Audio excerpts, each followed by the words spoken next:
करवा चौथ व्रत कथा।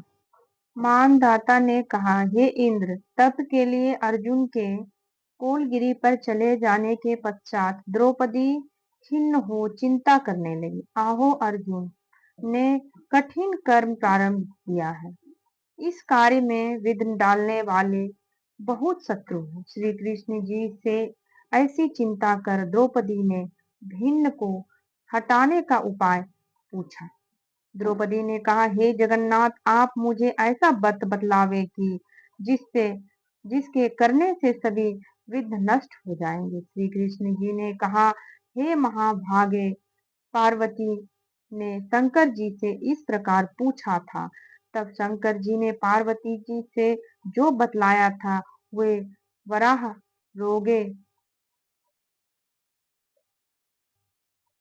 ब्राह रोहे उसी करक चतुर्थी करवा चौथ नामक व्रत को मैं कहता हूँ। सुनो, जो सब प्रकार के विघ्नों को हरने वाला है। पार्वती ने कहा, हे भगवान, यह करक चतुर्थी करवा चौथ किस प्रकार का व्रत है तथा उसका क्या विधान है, और इसके और पहले किसने किया? शंकर जी बोले, हे पार्वती, रत्न विभूति चार दीवारों से घिरे स्वर्ण व चांदी के भवनों से भी विद्वान पुरुषों से सुसेवित लोगों को बस में करने वाली दिव्य स्त्रियों से शोभायमान, जहाँ वेद ध्वनि हो रही है, ऐसे स्वर्ग से भी मनोहर परम रमणीक इंद्र प्रथमपुर दिल्ली नगरी में एक वेद शर्मा नामक ज्ञानी ब्राह्मण था। उसकी पत्नी का नाम लीलावती था। उसके महापराक्रमी 7 पुत्र तथा संपूर्ण लक्षणों से युक्त वीरवती नाम की एक पुत्री उत्पन्न हुई। उसकी आंखें नील कमल के समान और मुख चंद्रमा के समान था। उसके विवाह के योग्य समय आ जाने पर वेद शर्मा ने एक वेद शास्त्र के ज्ञाता विद्वान ब्राह्मण को विवाह विधि से उसे प्रदान कर दिया। तत्पश्चात वीरवती ने अपने भाई की स्त्रियों भौजाइयों के साथ गौरी का व्रत किया। तत्पश्चात कार्तिक कृष्ण पक्ष चतुर्दशी के दिन व्रतों उपवास कर सायंकाल स्नान कर सबों ने भक्ति भाव से वट वृक्ष का चित्र बना उसके नीचे शंकर जी, गणेश जी तथा कार्तिकेय जी के साथ पार्वती जी का चित्र बनाया और ओम नमः शिवाय इस मंत्र को गंध पुष्प अक्षत आदि से गौरी का पूजन किया। फिर शिव जी, गणेश जी तथा सदानंद सदानंद का पूजन करती हुई पकवान अक्षत तथा दीप से युक्त 10 करवा और गेहूं के पिसान और गुड़ से बना नैवेद्य ठोकना और भी अनेक प्रकार के फल आदि भोज्य पदार्थों को अर्पण किया तथा अर्घ देने के लिए चंद्रोदय की प्रतीक्षा करने लगी। इसी बीच में वह बाला वीरवती भूख प्यास की पीड़ा से मूर्छित हो पृथ्वी पर गिर पड़ी।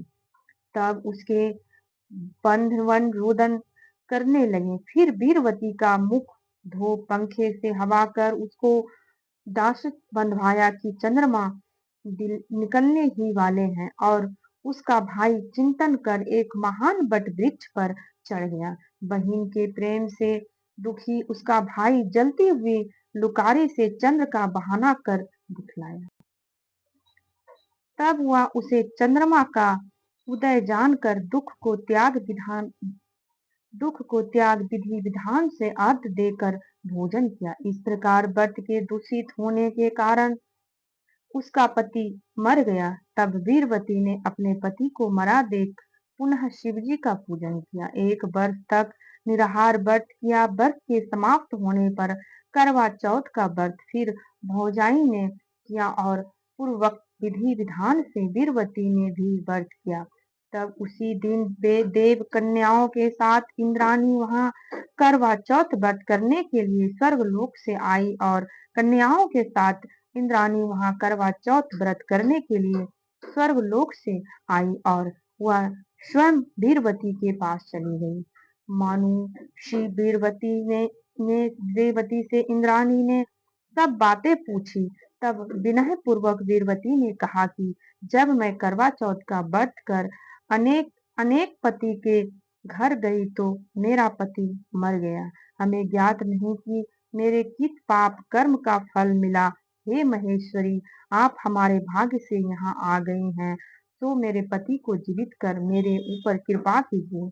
इंद्राणी ने कहा कि हे सुभगे, गत वर्ष जो तुमने अपने पिता के घर करक चतुर्थी करवा चौथ का व्रत किया था, जो बिना चंद्रमा के उदय हुए ही तुमने व्यर्थ अर्घ दे दिया, इसीलिए व्रत दूषित हो गया और इसी से तुम्हारा पति मर गया। अब इस समय व्रत नहीं से इस नरक चतुर्थी करक चतुर्थी करवा चौथ का व्रत करो। इस व्रत के प्रभाव से वीरवती ने विधि विधान पूर्वक करवा चौथ का व्रत किया। इस प्रकार उसके व्रत करने से इंद्राणी ने प्रसन्न हो जल के द्वारा अभिसिंचन कर उसके पति को जीवित कर दिया। वह देवता के समान हो गया। उसके बाद वीरवती अपने पति के साथ आकर आनंद पूर्वक भोग भोगने लगी। वीरवती के व्रत के प्रताप से उसके पति ने धन धान्य पुत्र तथा आयु को प्राप्त किया। इसीलिए वे हे द्रौपदी, इस व्रत को तुम भी यत्न पूर्वक करो।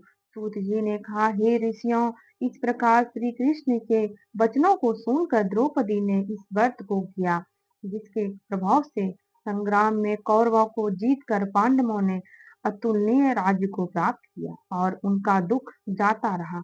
जो सौभाग्यवती स्त्रियों इस चतुर्थी को करवा चौथ का व्रत कर कायाकल्प पूर्वक विधि विधान से पूजन करेगी, वे पुत्र पौत्र धन तथा अतुल यश को पावेगी।